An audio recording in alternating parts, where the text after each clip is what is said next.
Apita o árbitro, começando mais um episódio do Zona Mista. Finalmente. Voltamos, hein? Voltamos. Cara, e a gente voltou com um peixe grande aqui, tá? Assunto bom. Que peixe, hein? Foi difícil de pescar. Assunto bom também, tá? E, primeiramente... E a gente tem até plaquinha aqui, ó. A gente tá melhorando, tá? Aqui, ó. Estamos evoluindo. A gente é um pouco preguiçoso, mas a gente tá evoluindo. Exatamente. Primeiramente, gostaria que você deixasse seu like, se inscrevesse no canal, deixasse seu comentário, deixasse seu feedback. O assunto é muito legal. Diz muito sobre o atualmente nos esportes. É um assunto que a gente já tava querendo falar já tem tempo. Exatamente. Já, né? Então coloque seu comentário e diga o que você achou do episódio pra nós. Manuel, vamos apresentar nossos convidados? Rodar a câmera pra gente aí, fazendo um favor. Estamos aqui com José Raimundo, Michele e Ken Verick. A gente gosta, que a gente tem uma cultura, dos convidados se apresentarem. Então vou deixar vocês se apresentarem e falarem um pouquinho sobre vocês. Então, eu sou Michele Andrade, sou professora do curso de Psicologia, fiz mestrado e doutorado na Educação Física, né, com foco na minha linha de pesquisa em funções executivas, personalidade, relações interpessoais do atleta, e terminando agora o doutorado dentro do tema de concussões para atletas de esporte de combate. Meu nome é José Raimundo Fernandes, sou professor do curso de Educação Física, finalizando meu doutorado também com expertise em esportes de combate. Meu nome é Kevin Henrique, eu sou professor e coordenador do curso de Educação Física, trabalho na linha de atividade física e saúde e atualmente a gente tem investigado essa questão de aptidão física em crianças e adolescentes que praticam esporte. Certo. Então deu para reparar que a gente vai falar de psicologia no esporte. Exatamente. Hoje, né? É um assunto que a gente já está querendo falar há muito tempo, eu já falei isso antes, por conta de que está sendo algo muito tratado na mídia. Sim. Que está começando a ser mais tratado na mídia. E também estão dando mais atenção ao mental do jogador. Os clubes mesmo estão aumentando essa tensão, redobrando essa tensão. E também é sobre a questão da relação com os novos atletas, né? Atletas jovens, crianças, essa transição de categoria de base.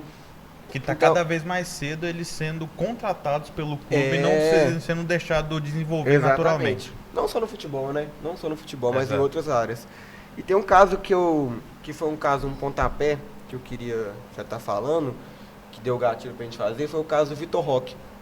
O Vitor Roque, ele é um jogador que ele saiu do Cruzeiro, foi vendido pro Atlético Paranaense, do Atlético Paranaense foi vendido por uma fortuna para o Barcelona, foi para a Espanha, se casou neste meio tempo, né, com a esposa dele, e lá no Barcelona não vingou, foi emprestado para o Real Betis, também um time da Espanha, e voltou agora para o Palmeiras. Nesse meio tempo, o Vitor Roque, ele é uma promessa do futebol brasileiro.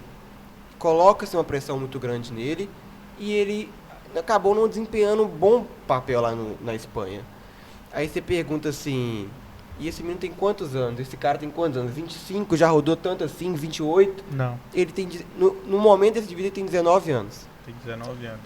E a esposa dele, né, o motivo de a gente tá fazendo isso, que a esposa dele veio a público falar que o comportamento dele estava estranho. Se não me engano, eles chegaram até terminar. O comportamento dele estava estranho depois que foi para a Espanha. Ele pressionava ela, começou a ser mais tóxico, mudou completamente. E eu acredito que tem grande ligação com essa pressão futebolística que a gente impõe no jogador hoje, né? Que a gente normalizou essa pressão. Aí, professor, já direcionando para a senhora, eu queria saber como essa pressão, esse engajamento que a mídia muitas das vezes coloca em cima do jogador pode afetar na formação de um menino de 19 anos, né? Então, provavelmente ele começou essa trajetória dele ainda adolescente, sim, né? Muito novo. Mais jovem ou criança. Isso faz parte da constituição agora da personalidade dele. E aí tem uma pressão que é uma pressão social. Sim. Que a gente tem dois formatos de ser. Quem eu sou, né? Quem eu me apresento e quem realmente eu sou. Como se fosse um eu ideal e um eu real. Sim. Né? O eu real dele, ele não consegue vivenciar quase nunca. Né? É sempre o ideal que o outro espera, o ideal que a mídia, o ideal dos times de futebol. E aí acaba que esse eu real, ele é mais dentro da casa. Né? E aí sobressai esse sofrimento para quem está mais próximo. E aí traz um prejuízo para ele nos relacionamentos, que é dar conta de o tempo inteiro estar vestido de um papel de jogador. Né? Porque ele não pode ser ele não pode estar chateado porque aí um paparazzi vai fotografar ele bem nesse momento, isso vai trazer prejuízo, aí tem os engajamentos, tem os likes, tem tudo isso que faz parte da vida hoje, que está um pouco mais complexo, é viver para o outro. E aí isso traz, repercute muito negativo na vida dele. O Kevin falou, é porque assim, galera, antes de a gente começar, já estava tendo um podcast à parte. Exatamente. Ele falou uma frase muito interessante que eu queria que ele repetisse pra gente, esse pensamento, porque o jogador hoje ele tá começando tão novo, que ele vai chegando na idade normal. Que seria que ele começaria no titular e já tá com o contrato feito há muito tempo. Ele já tá enjoando, né? Kevin, se você puder repetir.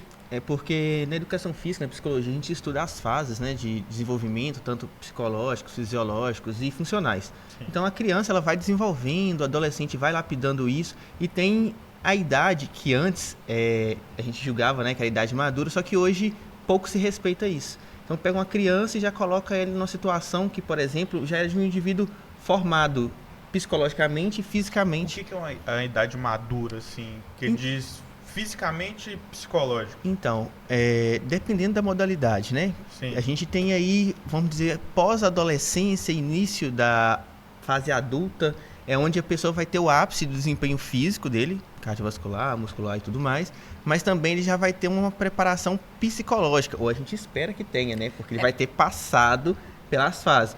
Mas aí hoje a gente está pulando essas etapas. Por exemplo, antes a gente via os jogadores de seleção que estavam despontando, jogadores com 20 e poucos anos, tá? E via jogadores também com mais de 30, 40 também, às vezes continuando a carreira. Hoje não. A gente vê casos de, vamos dizer assim, adolescentes já assumindo grandes posições, né? Uhum. Até mesmo de capitães, assim, em alguns times. E isso tem trazido uma, vamos dizer assim, uma dificuldade dele de se impor e se posicionar enquanto pessoa. Ele tem o papel de atleta, mas aí ele cria esse embate enquanto pessoa. Esses dias a gente estava discutindo sobre um jogador do Botafogo, que ele veio para o Brasil e ele tinha toda uma família estruturada, e quando chegou aqui, mídia e tudo mais, ele trocou a esposa por uma blogger, entendeu? Um digital influencer. E aí depois via relatos também da esposa falando que ao chegar aqui ele mudou, porque ele veio de um país de origem africana, que era, vamos dizer assim, mais desprivilegiado, chegou no Brasil, Rio de Janeiro, Carnaval. Então, o contexto é totalmente diferente. E aí ele ganhando muito mais também. Então, isso ele não estava preparado para saber lidar. E refletiu em campo. Então, teve períodos em que teve discussões, substituições, ele estava mais agressivo em campo. Obviamente, seria bacana, né, se tivéssemos o relato aí de quem acompanha, os treinadores, o psicólogo, mas você consegue visualizar isso, que a vida da pessoa reflete no campo. Então, na época que ele estava em turbulência na vida pessoal, no campo não estava diferente. Então, a gente tem que começar a prestar mais atenção para isso, para não fadigar o nosso atleta antes da hora. Tem um jogador do Botafogo também, em 2023 do Botafogo, é muito caos, o Botafogo ganhando, no final perde e ninguém entende, fala nas horas pocadas. E o Tiquinho, em 2024, ele perde o pai. Se não me engano, ele ia pro hospital e ninguém entendia porque que o Tiquinho estava mal. O Tiquinho estava mal em 2024, foi um dos principais nomes em 2023. Aí depois, se não me engano, foi o Rafael que veio a público, outro jogador, e falou: o Tiquinho estava mal porque tinha jogo que ele tinha acabado de sair do hospital, porque ele estava com o pai dele. Isso é muito comum, as pessoas acharem que os atletas ele não têm vida pessoal. E aí não se afetam com qualquer pessoa, né? A profissão deles é uma profissão, né? Só que tem uma cobrança muito maior. Só voltar um pouquinho, né? Quando o Kevin traz essa questão da personalidade, na psicologia, um desenvolvimento da personalidade, ela vai acontecer na fase da infância, de 0 a 6, 7 anos. E a gente já está vendo crianças nessa fase já treinando, um treino sistemático, mais rígido, que a criança deixa de brincar, de desenvolver para estar dentro de um formato diferente. Que para nós, a educação física, nessa fase era a fase de descoberta. Isso. Eu aproveito para falar de um outro agravante nesse processo, né, do desenvolvimento motor da criança, nessas fases que ela precisa vivenciar o máximo de jogos e brincadeiras, o máximo possível, né, eles estão se tornando expert cada vez mais cedo, a profissionalização está chegando mais cedo. E nem sempre, às vezes, é uma escolha da criança, e sim da família, de um pai que queria ser um atleta de alto rendimento.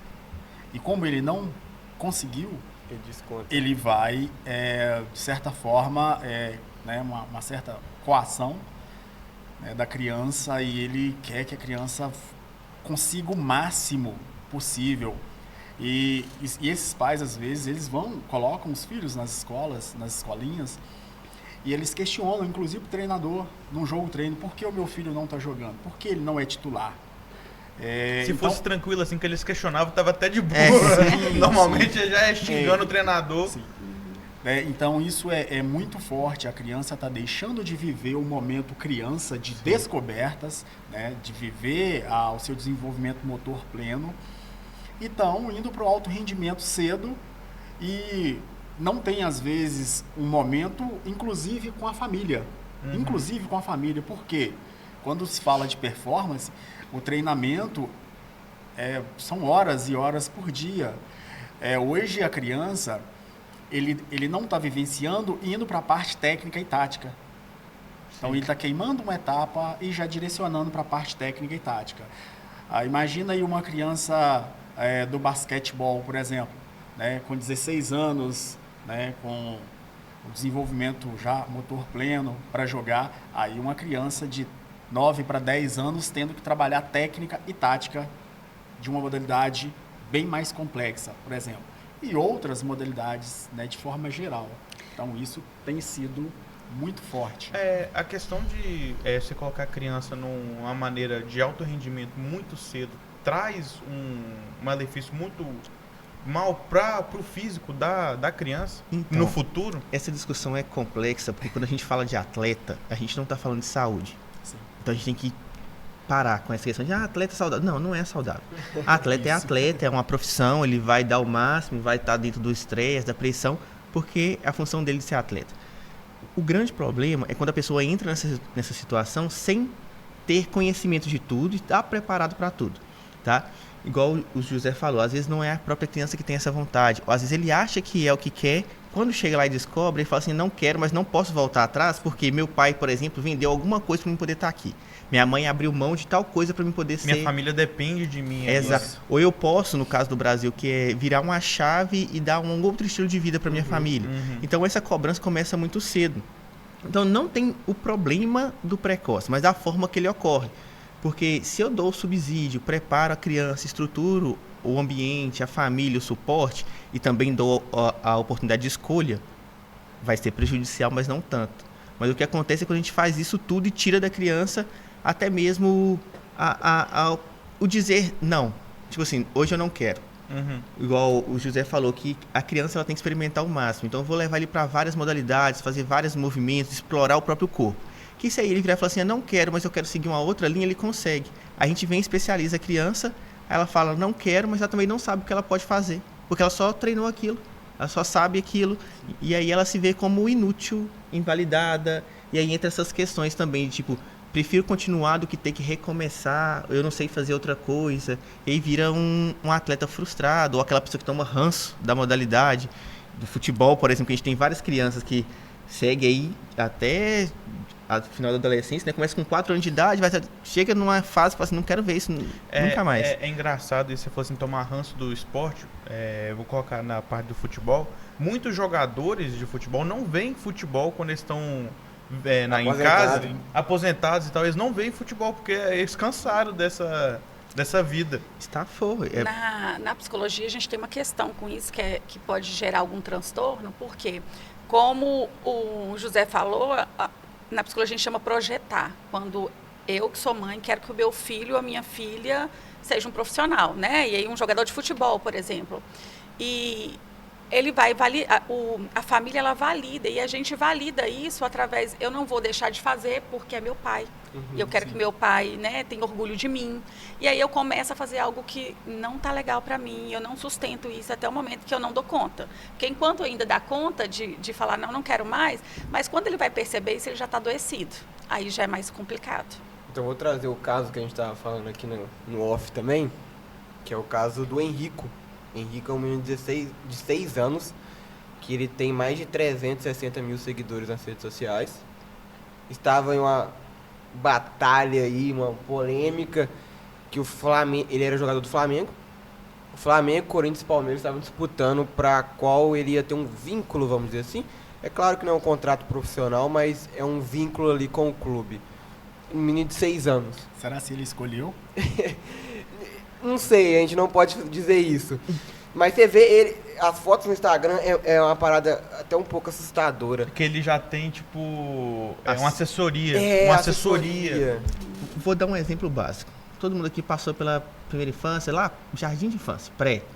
Tem aquela pessoa que é alta, e a gente fala, nossa, que menino grande, que não sei o quê. Aí quando chega na quinta série, esse mesmo aluno que era grande, que era alto, já não é mais, não se destaca mais na turma. Isso pode acontecer com ele, hoje com 6 anos ser super habilidoso, perto das crianças da idade dele, e quando ele chegar nos 12, 13 anos, talvez ele não desenvolver tanto, e aí fica aquela questão, né? Ele vai ser um péssimo jogador, ou, por exemplo, ele vai começar a se envolver em outras polêmicas para poder chamar a atenção porque já não tem mais habilidade. Então, estão criando uma expectativa nele, querendo prever o futuro, sendo que ele ainda é uma criança.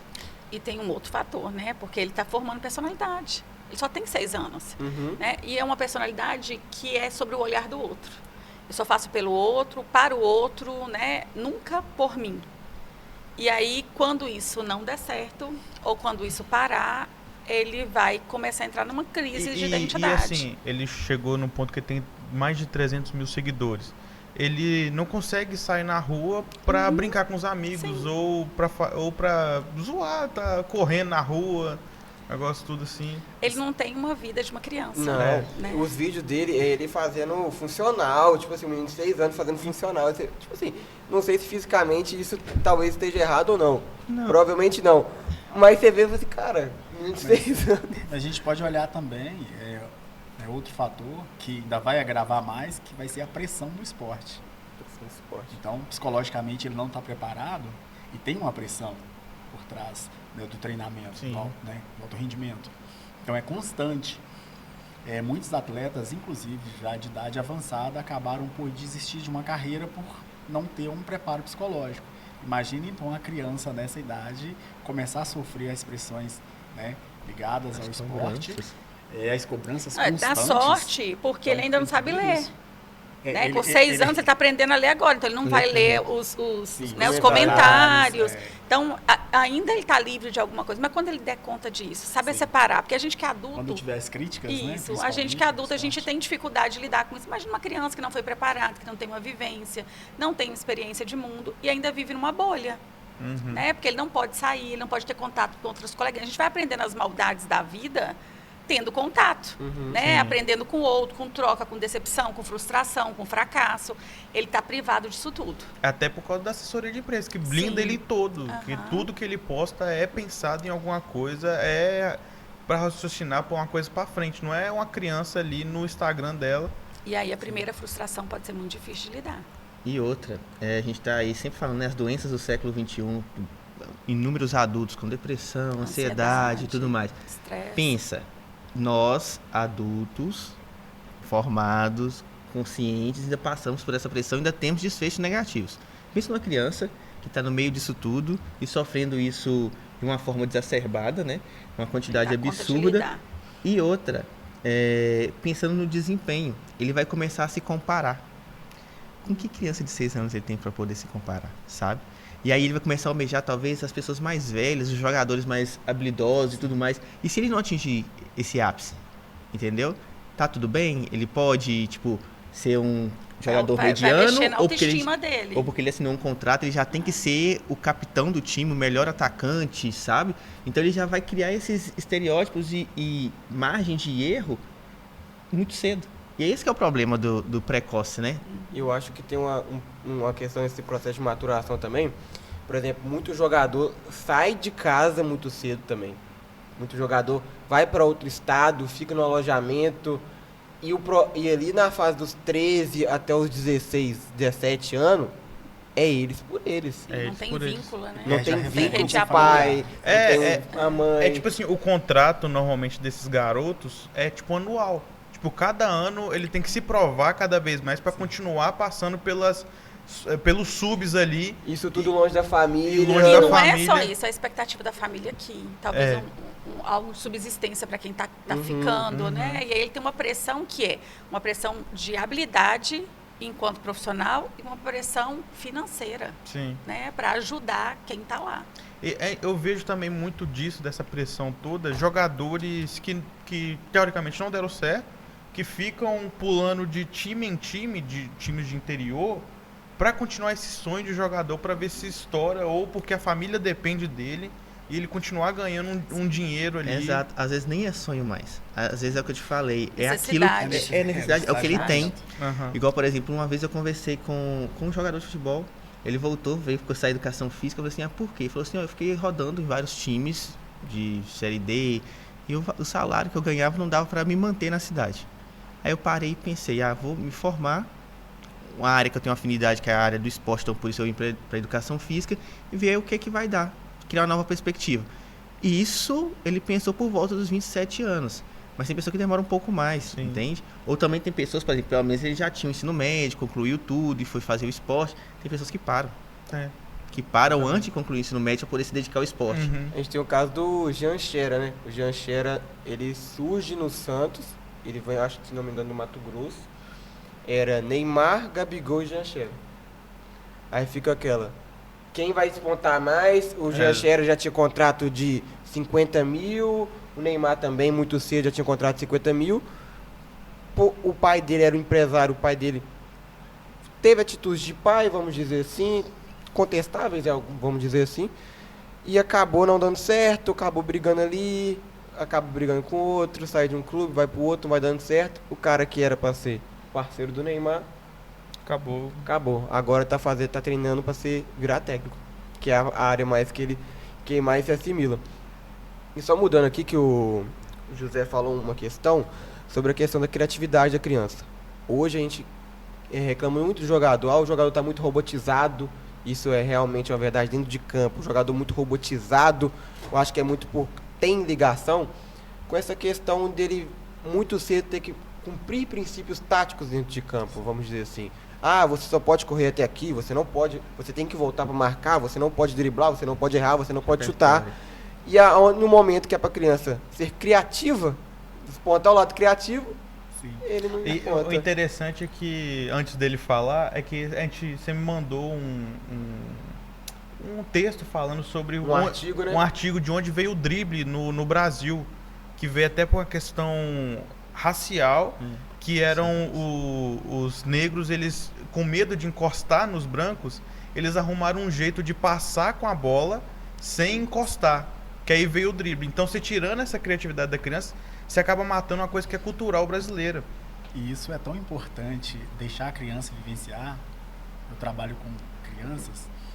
Quando eu estou iniciando alguma modalidade esportiva, eu nunca inicio com as regras completas. Eu simplifico, coloco inicialmente ali 2 ou 3 regras básicas. Só depois de uns 30 dias que eu acrescento mais uma regra, vou acrescentando outra, para que eles possam realmente experimentar o jogo, né, vivenciar de forma plena, errar ao máximo. Brincar com isso, aquilo. Brincar. Se eu colocar, né, como forma obrigatória todas as regras inicialmente, ele não vai experimentar o jogo. Então eu já vou sistematizar para ele a modalidade. Isso não é interessante. Eu lembro quando eu estava na escola, que quando tinha educação física, aí o professor, não, hoje é aula teórica. Os meninos tudo falam assim, não, professor, pelo amor de Deus, joga uma bola para nós aqui, que a gente vai aqui, velho. E tem esse caso do Jean Xera, eu lembrei também da questão do Neymar. Neymar, com 15 anos, ele já recebia um salário no Santos. E o pai dele recebia muito mais por conta da imagem do Neymar. Não, o Neymar, ainda mais na entrevista última no Podpah, ele disse que com 14 anos ele virou milionário, que ele foi fazer um teste no Real Madrid e nas conversas o povo do Santos pagou 1 milhão para ele continuar no Santos. Isso acaba que as crianças que nós estamos falando são influenciadas por esse meio. Sim, quer dizer, sim. o Essa financeiro, conquista, né? Essa é. conquista financeira. E às vezes a frustração também vem por isso. Que ele não conquista. E ele se frustra. Ou às Mas vezes olha pra você até ver. conquista, por exemplo. Ele já conquistou tanto fazendo o que ele está fazendo, por que ele vai se exigir mais também? Também. Essa semana eu trouxe o caso do Neymar, porque eu estava trabalhando no eu social, dentro da psicologia, né? Que é como eu me apresento e quem eu sou. E o Neymar trouxe que o sonho dele era comprar alguma coisa parcelada. Ter que comprar alguma, sair, poder, sabe? Aí a pessoa fala, não, gente, são realidades muito distintas. Isso frustra a pessoa. Para mim, que não tenho essa condição, parece bobeira, mas não é. O sujeito, ele nunca pôde comprar as coisas. Ir lá, ele comprar, ele dar conta. Sempre chegou para ele, né? Alguém fez por ele.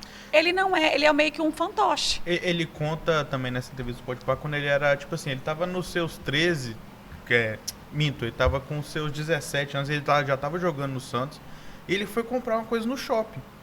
Aí quando ele assustou, eles tinham fechado a loja, porque tava um monte de gente ali. Ele não pode ter uma vida comum, né? E aí, isso também traz problemas, né? Para a pessoa. E aí entra as questões, ele já tem uma pressão, não consegue sair. Porque quando a gente não está bem, a gente cria estratégia, né?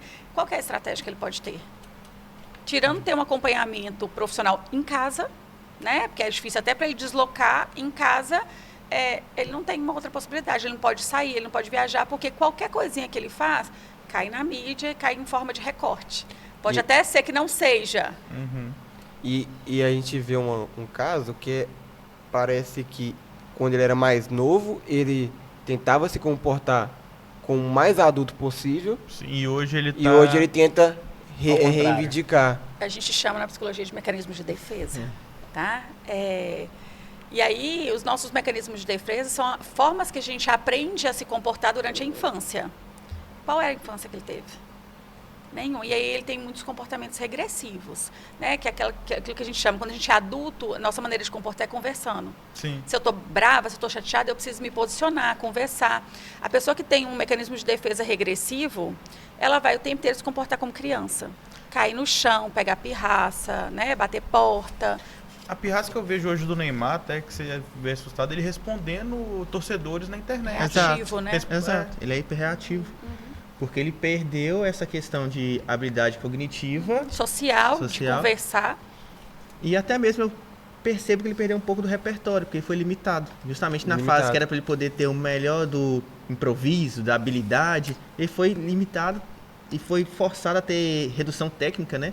Porque ele tinha que ter um bom desempenho, ser efetivo, sempre ser o artilheiro do jogo. Então, acabou que perdeu essa questão dele explorar as próprias habilidades. Até os dribles que ele fazia no início da carreira ele já não consegue fazer. E desenvolver isso agora não vai ser fácil, né?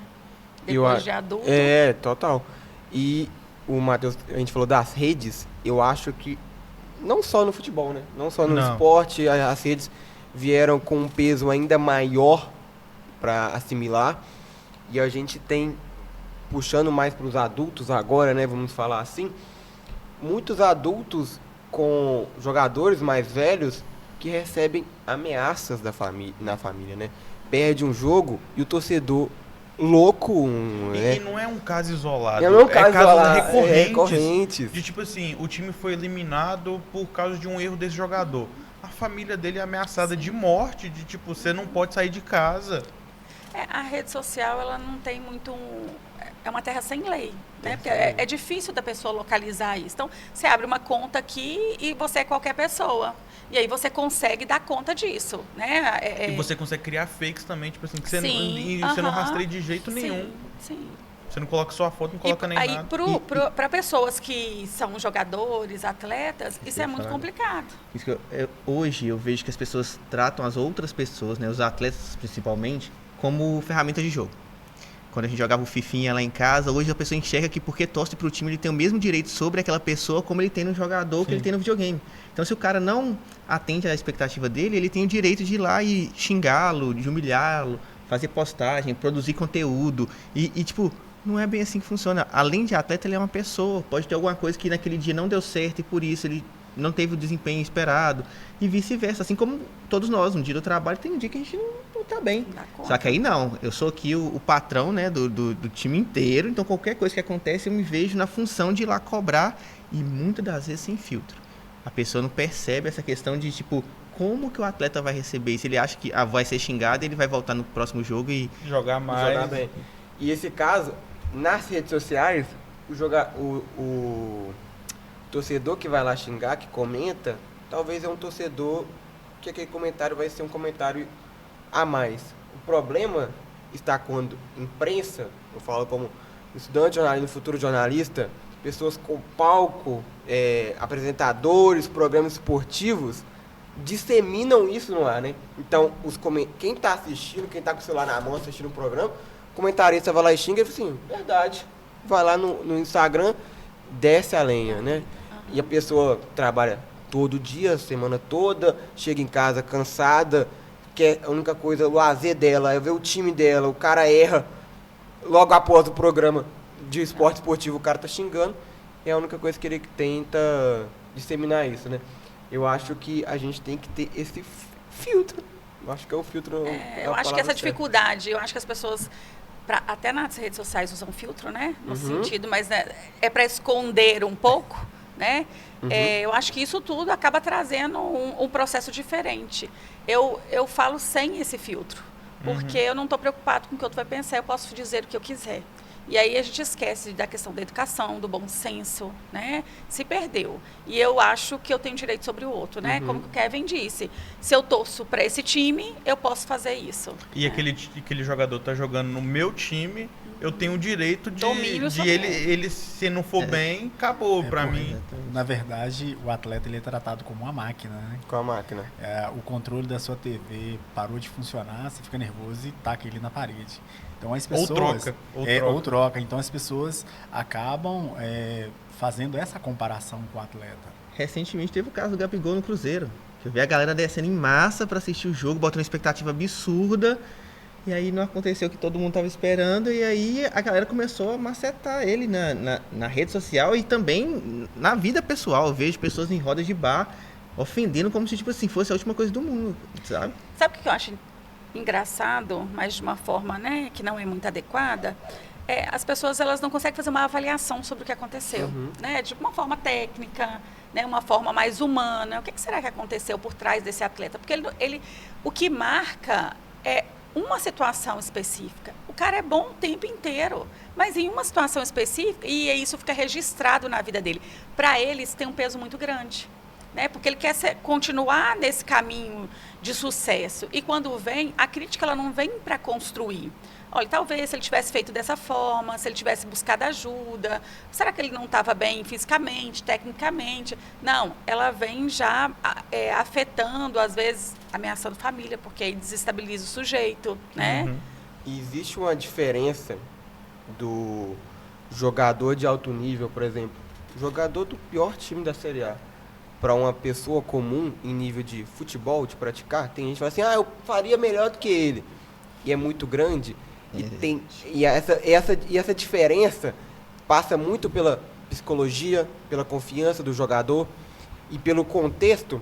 Tem o caso do Antony agora, o Antony mal pra caramba no time da Inglaterra, o brasileiro muito mal, você não enxergava o jogador ali, foi pro Real Betis da Espanha, entrou em outro contexto, entrou em outro vestiário e conseguiu voltar. Você vê a diferença. Mudou o clima de até esse clube tá vivendo um mau momento, o negócio tudo.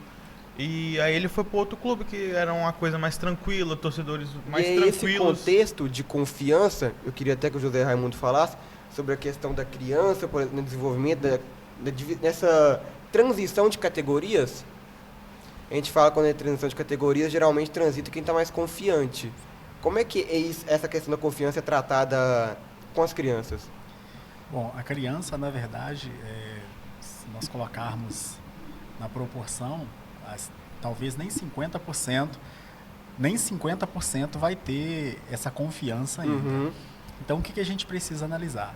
Não é só o fator técnico. Sim, exatamente. Não é técnica, O jogador ele pode ter uma técnica incrível, mas e as questões táticas do jogo? Então isso vai fazer uma diferença muito grande. Eu jogo no time A e estou despontando no time. Fui vendido para o time B. Nós temos outro contexto de jogadores. Então, taticamente, até eu me adequar, provavelmente eu não vou me sair bem. Então, nós precisamos também colocar esse fator na balança, né, dos elementos táticos do jogo. Não é somente vai prevalecer a técnica. Lembrando que o esporte coletivo, eu dependo dos meus parceiros de jogo para que realmente vamos sair vitoriosos. Eu acho que isso que o Zé falou é a chave. A pessoa analisa o jogador. Só que o jogador ele é uma peça de um jogo coletivo. Então, se eu tenho vamos colocar um relógio. Se uma engrenagemzinha decide não funcionar, começa a influenciar todo mundo. Então, às vezes, é a recepção dos colegas de time, da direção, do técnico. Sim. Às vezes o cara tá habituado com um tipo de técnica, né, para treinar e tudo mais. Chega lá, ele é explorado de outra forma, a forma de falar. E aí, por exemplo, o atleta ele foi vendido por um valor X e foi pelo valor. Ele foi vendido e aí tem um valor que foi o que pesou no contrato, mas aí ele não tem vamos dizer assim, uma condição de avaliar ainda as condições de trabalho, o ambiente e tudo mais. Só quando chega lá, que ele vai vivenciar, vai saber se isso vai influenciar positivamente ou negativamente. Se o cara não está preparado psicologicamente, ele não vai conseguir ter uma boa tomada de decisão. Então ele vai regredir, ele vai tentar conhecer ou fugir da situação problema. Então, às vezes, se ele tivesse preparado ou se ele soubesse como lidar, às vezes, também com essa mudança, talvez ele conseguiria criar uma alternativa, sabe? O ambiente, ele traz uma diferença muito grande. Se é um ambiente acolhedor, contexto, seguro, né? Idioma, você sai, cultura. né? Você está preparado. Vamos imaginar uma pessoa que sai de um ambiente que ele está acostumado, que ele tem todo um suporte familiar. Como que é ir para um outro espaço? Está sozinho, inseguro, não dá conta de muita coisa. Então, mudar o ambiente tem que analisar o que vai vir. E eles não têm esse período de adaptação. Assinou o contrato, aviãozinho, tchau e bem, você já está na estrutura. Não muitos, mas alguns jogadores, quando o contrato é maior, ele já vai com um perfil de um grande jogador, uma grande esperança, ele leva amigos juntos para o país de fora. A gente viu muito o Neymar, assim, que ele é os parços, que ficou famoso isso. Ele leva eles para tudo quanto é lado, porque ali é um ambiente seguro apoio, dele. E, tipo assim, hoje, como os atletas estão indo muito novo, ter essa rede de apoio também, às vezes, ajuda a adaptar ali a esse ambiente. Mas aí depende. Às vezes, vem essa rede de apoio, por exemplo, que é o casamento. O cara casa não vou julgar, né? Mas sem ter uma maturidade para o relacionamento, por exemplo. Mas é porque ele precisa ter alguém perto. Então, uma forma, talvez, ele tenha uma pessoa através de um casamento que ele pode levar e também dar ele direito a algumas coisas. Só que ele apoia ele.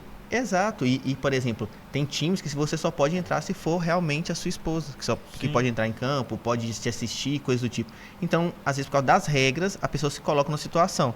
E aí, por exemplo, ele leva essa pessoa para esse ambiente estressante e talvez essa pessoa vai colher o fruto dentro das quatro paredes e aí isso vai refletir em campo. Então, fica... E até porque o perfil, né? Criou-se um perfil. Ou o atleta casa cedo, fica casadinho ali, faz a família dele, ou o atleta baladeiro que sai e pega várias mulheres. Não tem um meio termo, né? Onde ele se encaixa. Ele tem que encaixar, até aquilo que a gente falou, né? Ele está rodeado de atletas. É uma cultura do futebol também, né? E aí parece que as pessoas se encaixam na cultura com facilidade, pertence. Para eu pertencer nesse espaço, eu tenho que ser mais ou menos... Eu tenho dois lados. Né? Ou eu vou jogar no time de quem casa cedo, ou eu vou jogar no time de quem é baladeiro. E aí eu me pertenço ali, senão eu fico sozinho também. Então, tem uma outra questão, né, nessa fala do Kevin.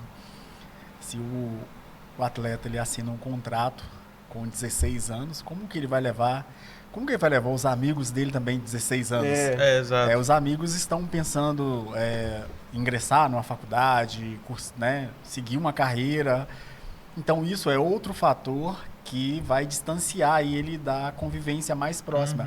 Talvez vai uma mãe ou um pai, mas ele, né, vai ser uma hierarquia. Porque vai que o cara quer, vamos dizer assim, quer relaxar, quer jogar com um amigo, jogar videogame online que hoje dá, e o cara tá estudando ou tá no trabalho, porque os horários até o país muda. E tem um caso, professor, eu vou até puxar um pouco mais pro lado da psicologia. O Fluminense foi campeão em 2022, né? Libertadores? 2023. E no final do jogo ali, do título e tal, o John Arias foi abraçar a psicóloga. E choraram os dois e tal. E eu tava vendo a entrevista dela, e ela falando que na época o Arias, ele perdeu o avô. Foi um baque. O Arias, ele é colombiano, né? Ele veio muito cedo. Muito cedão, né? Ele saiu para o Brasil, saiu da Colômbia para o Brasil, outra cultura, outro contexto, perde o avô.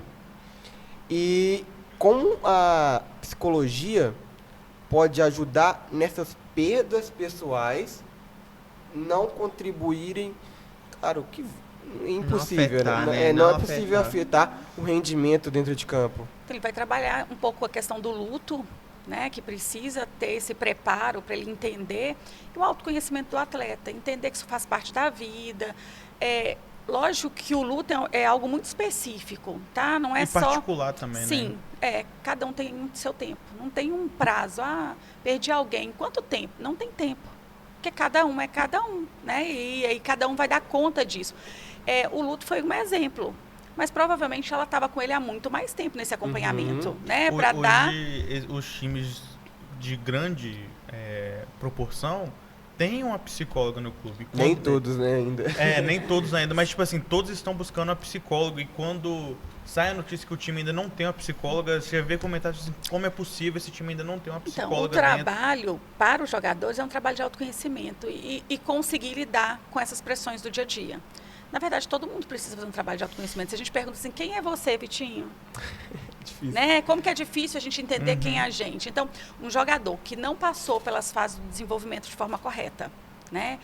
Que teve que se podar o tempo inteiro. Eu queria ser mais criativo, mas tecnicamente ou taticamente eu não posso fazer isso, porque o meu técnico vai dizer que isso não está adequado, não está ajustado. Ele vai deixando de ser ele para se constituir uma outra pessoa.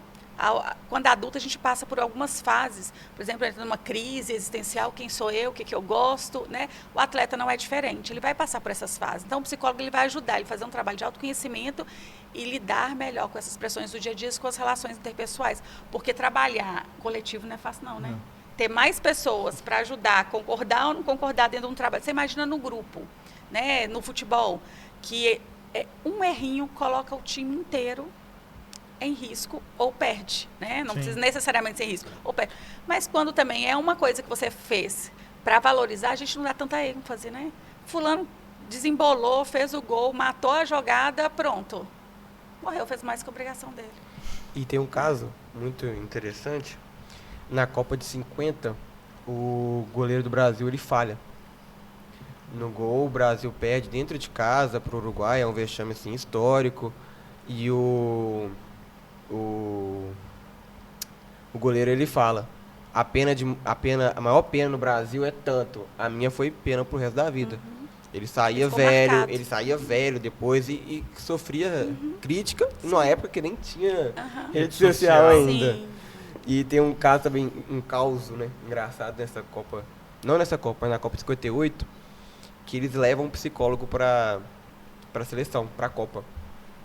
E a psicóloga faz vários testes com os jogadores e ela barra o Pelé, por ser novo demais, tinha 16 anos, e barra o Garrincha, porque ele era infantil. Foi o primeiro psicólogo, foi o primeiro psicólogo. Aí ela barra ali e tal, o treinador não entende, o treinador contando, né? O treinador tal, não sei o que tem, vamos ter que refazer esse teste, refaz os testes. Ela falou assim, não, beleza. Aí acontece o que acontece. A psicologia, na verdade, esportiva, né? O psicólogo no esporte, ele estava começando aí.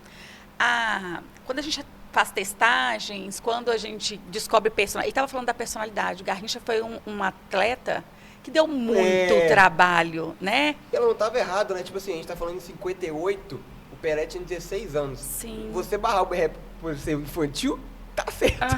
Sim, é o que a gente devia ter feito. O erro foi não casar a técnica da psicologia com o esporte, né? Ele usou, era o que... Ela pegou só que ela aprendeu com a psicologia, tipo assim, pra formar opinião. Pessoas, a psicologia ainda estava se formando ainda. em 50, Uhum. tá? Ela nem tinha estabelecido. A gente vem com uma psicologia muito elitizada, muito individualizada. Hoje não. Hoje a gente olha que esse sujeito que vem para o atendimento, independente do lugar, ele é um sujeito social. Então, a questão do Garrincha era que ele tinha muito habilidoso, ele era muito habilidoso, mas ele não tinha maturidade. Tá? Ele era uma pessoa que não pensava, ele era muito reativo, então ele se envolvia em muitas questões, mas ele não soube utilizar que ele poderia ser um bom profissional. Né? Porque uma coisa é a pessoa, outra coisa é o profissional. Mas casar essa intervenção. Tem até um complemento que ela pede para ele desenhar, pro Garrincha desenhar. Aí ele Teste desenha, projetivo. ele faz um desenho, ela fala assim, isso aí é um sol? Ele, não, é o Quarentinho que joga comigo lá no tipo assim, zero, Leva assim, na né? brincadeira. Tudo na brincadeira. E você imagina, hoje ainda já tem um preconceito sobre a psicologia. Você imagina em 1950? Não, total. Né? Hoje a gente ainda tem um preconceito muito grande, que a gente só vai no último caso. Não, e tipo, muita gente fala que não vai no psicólogo porque não é doido, porque não tem nada. E outra, agora, graças a Deus, tem melhorado a situação nos times, mas até mesmo os outros profissionais têm dificuldade de associar o trabalho. Por exemplo, o técnico entender que a psicóloga, por exemplo, barrou o menino e falar assim, não, vamos trabalhar com ele essas habilidades cognitivas, não é que ele personalidade. está inapto para a atividade, ele não tem maturidade para exercer nesse momento. Porque fala assim, não, aqui no campo quem manda sou eu. E aí acaba negligenciando o Tem muito profissional. técnico que é assim mesmo. E o que acontece também? A gente falou das questões, das características dos jogadores. O jogador desponta aqui, aí o técnico, não, esse moleque é bom, quero ele. A característica dele é uma, ele leva pro menino lá pro outro time, usa ele de outra forma como ele quer, e o menino não dá certo, ele não é bom. A culpa é do menino. Ele realmente não era isso tudo que eu pensava, e acaba caindo a culpa no menino. O Diniz, ele fala, eu gosto do Diniz porque ele fala muito sobre gestão de pessoas. Gerir pessoas. O Diniz também é psicólogo, formou em psicologia, e ele fala sobre isso. E ele tem um podcast. Ele formou em psicologia. Ele é psicólogo. Misericórdia. Ele não é psicólogo, ele formou em psicologia. E ele fala sobre um caso lá com o Gabriel Sara, que ele é um jogador que ele foi o jogador mais completo que ele jogou, né, e tal. E ele fala que ele entrou no quarto um dia do Sara, e o Sara lendo um livro super culto, assim, e falou assim, você é jogador mesmo? Por causa do perfil. Cultura, né? A gente joga pela casca. Então a gente acha assim, não, você tem uma habilidade física, não vai ter já basta, né? Já não basta. necessariamente precisa ter. Que a gente falou, da criança experimentar, da criança... O Alex também, o Alex Cabeção, jogador, ele fala que o filho dele tá na base, aí vai os amigos dele lá e fala assim, você tá consumindo cultura? Você tá vendo filme? Você tá lendo alguma coisa? Justamente por a questão cognitiva. E nós podemos lembrar aí de jogadores, até recentemente, né, que tinha uma dificuldade incrível para dar uma entrevista. Sim. Acho que só aí já responde boa parte, né? Não, e se não dá... E é o normal, né? Se não consegue conversar, como vai tomar decisão, sabe? E a pessoa não pensa que, além da habilidade, tem que ter tomada de decisão. E tem que ter um bom tempo de resposta. Sim. E isso vem do cognitivo. Então, se eu tenho um bom físico, mas eu não consigo associar o cognitivo, possivelmente uma hora eu vou me frustrar. Aí você imagina o treinamento extremamente mecânico. Sem associar nesse treinamento questões cognitivas, né? Porque, de forma geral, o treinamento é técnico e tático. Não fala disso não, deixa pra eles chamarem a gente pro próximo podcast pra falar de... Entendi. Como que a gente trabalha isso no esporte, entendeu? Tá bom. E, professor, já trazendo um pouco, mudando e já trazendo um pouco sobre a questão da pesquisa da senhora, psicologia não está só realizado ao mental, vamos falar também de questão de conclusão da doença um pouco física, né? A gente tem um exemplo do goleiro Karius. Esse foi o mais forte, eu acho, de conclusões que a gente teve. Que a gente lembrou no futebol, assim. Que a gente presenciou ao vivo, que decidiu a final. É a vida dele também. A vida, principalmente a vida dele. Ele era a final da Liga dos Campeões, a final, assim, vamos colocar assim, a maior final de clubes do ano, né? Era Real Madrid, Liverpool, uma grande final. Ele sofre um choque com o Sérgio Ramos e depois ele comete duas falhas que você fala assim, um goleiro de alto nível, aonde ele tá, no dia que ele tá, aconteceu alguma coisa. Foram olhar, foram fazer exames e viram que havia acontecido a conclusão naquele lance mesmo.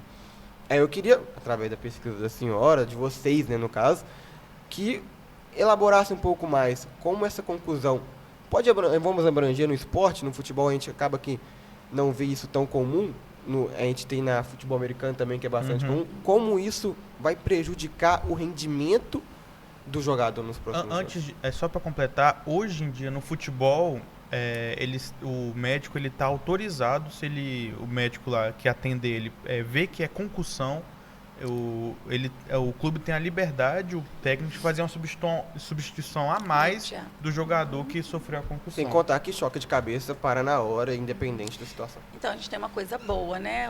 Os meninos devem ter a memória melhor que eu, o Zé tem uma memória melhor, não sei o Kevin, mas no futebol tem direcionamentos. Já quantas cabeçadas? Não sei se é 9, né? Um estudo recente. O máximo de 9 cabeçadas, tá? Numa partida. Cabeceios, né?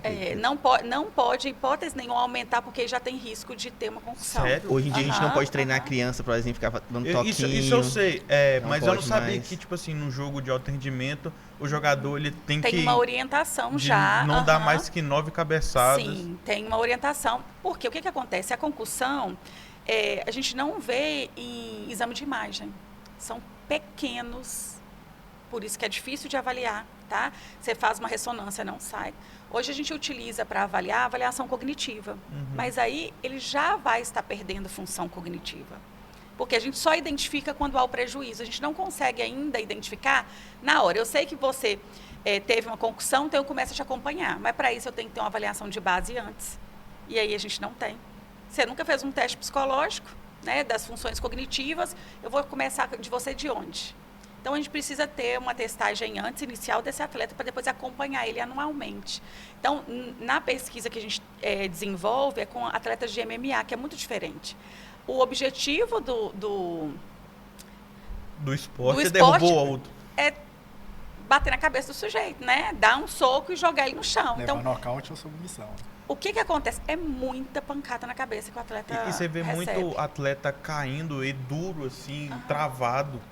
Essa é uma coisa interessante.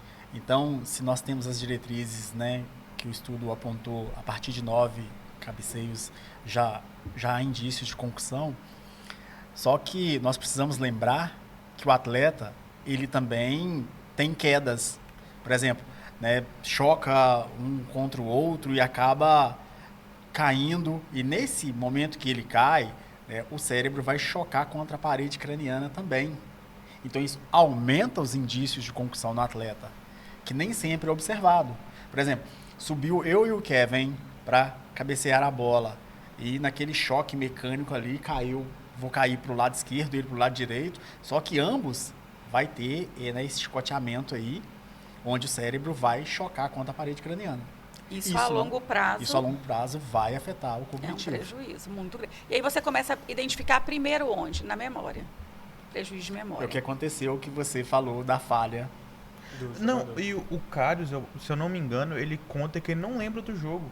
Ele não lembra, ele não faz ideia do que aconteceu no jogo. Assim, ele vê por causa da imagem. Agora imagina, ele saiu dali, vai para casa, descansou normalmente, só que ele treina um dia, 2 dias depois e volta para o treinamento. Então nós precisamos entender que essas ações vão acontecer novamente e que pode agravar esse quadro clínico dele. E como é algo que a gente não visualiza e fácil de diagnosticar, é importante a gente trabalhar com prevenção. Então, o formato de prevenção é associar o treinamento técnico, tático e cognitivo.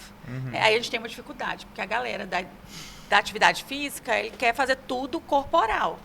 Aí você passa atividade que é talvez estratégias, jogos, coisas com a memória, ele não quer fazer. A gente já tentou, né, aplicar nesse formato, não funciona. Então, a estratégia é usar dentro de campo, né, no treinamento, com atleta de MMA lá no treinamento dele. Então, a associação é associar o treinamento treinamento tático, técnico e cognitivo.